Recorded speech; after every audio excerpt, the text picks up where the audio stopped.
Կա հարկ, կա պետություն, չկա հարկ, չկա պետություն, կա հարկ, կա բարեկեցություն, չկա հարկ, չկա բարեկեցություն, կա հարկ, կա երջանկություն, չկա հարկ, չկա երջանկություն։ Ազատություն, անվտանգություն, առողջություն ժամերով կարող է թվարկել վարչապետը։ Նյութական ու ոչ նյութական ամեն ինչ սկսվում է հարկից, ավարտվում բյուջեով։ Երջանկության սեփական բանաձևով է խորհրդարան եկել։ Ինչ է երջանկությունը, կառավարությունը ո՞նց է ապահովելու երջանկությունը եւ այլն եւ այդպես շարունակ։ Փիլիսոփայական հարցադրումով սկսված միտքն ավարտվում է կոնկրետ լուծմամբ։ Երջանկությունը, հարգելի գործընկերներ, պետական բյուջեի ծախսային ուղղություն է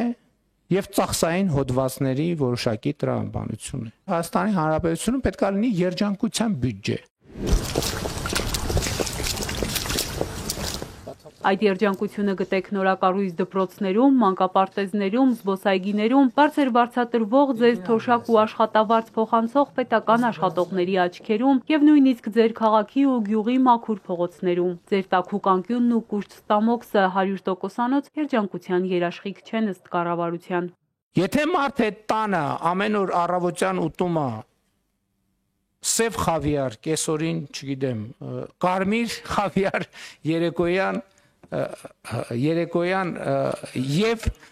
եւ կարմիր եւ սև խավիար, եւ այդ տնից դուրս է գալիս, այդ տնից դուրս գալու համար պետք է 1.5 մետրանոց ռետինե սապոգներ հագնի, որովհետեւ հակառակ դեպքում ցեխի մեջ կկորի, այդ մարդը չի կարող համարվել բարեկեցիկ։ Աշխատող մարդիկ հիմա ավելի լավ են ապրում, գնաճն ու մյուս բոլոր գործոնները հաշվարկված են, բարեկեցության 50% աճ կա ըստ Փաշինյանի։ Այստեղ ուղիղ գիծը մի փոքր ճկվում է հարցով. այդ դեպքում ինչու մարդիկ բարեկեցությունը չեն զգում իրենց մաշկի վրա, ինչու գոհ չեն կյանքից ու պայմաններից։ Բարդ հարցը փաստորեն պարզ պատասխան ունի։ Որովհետև մարդիկ ուզում են ավելի լավ ապրել եւ ուզում են ավելի լավ ապրել ինչու, որովհետև տեսնում են այսօրվա Հայաստանում տեսնում են, որ ավելի լավ ապրելը հնարավոր է։ Հնարավոր է, բայց ինչպես, գուցե բարձր աշխատավարձով, իսկ ովքեր են այդ բարձր աշխատավարձի հավակնորդները։ Այստեղ ասում է իր հայտարարությունը կարող է աղմկահարույց լինել, բայց ճշմարտությունն ավելի թանկ է։ Բարձր աշխատավարձ հիմնականում 80-90%-ով ստանում են նրանք, ովքեր մրցունակ կրթություն են ստացել։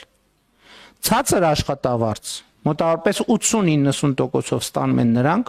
ովքեր չեն ստացել մրցունակ կրթություն։ Սիրելի երեխաներ, լավ սովորեք, որ լավ ապրեք։ Որ լավ ապրեք, երջանիկ էլ կլինեք։ Կառավարությունն էլ սրա համար ջանք ու փող չի խնայում, ասում է վարչապետը։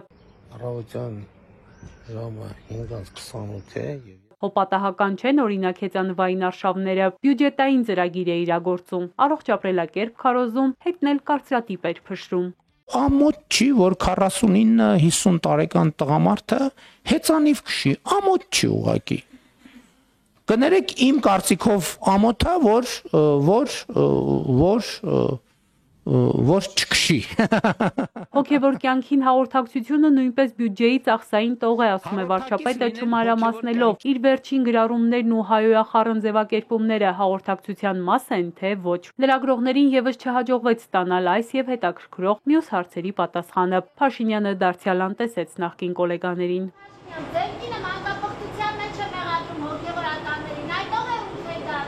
Էրմինե Ղարիբյան, Սիմիկ Մայիլյան, Էպիկենտրոն։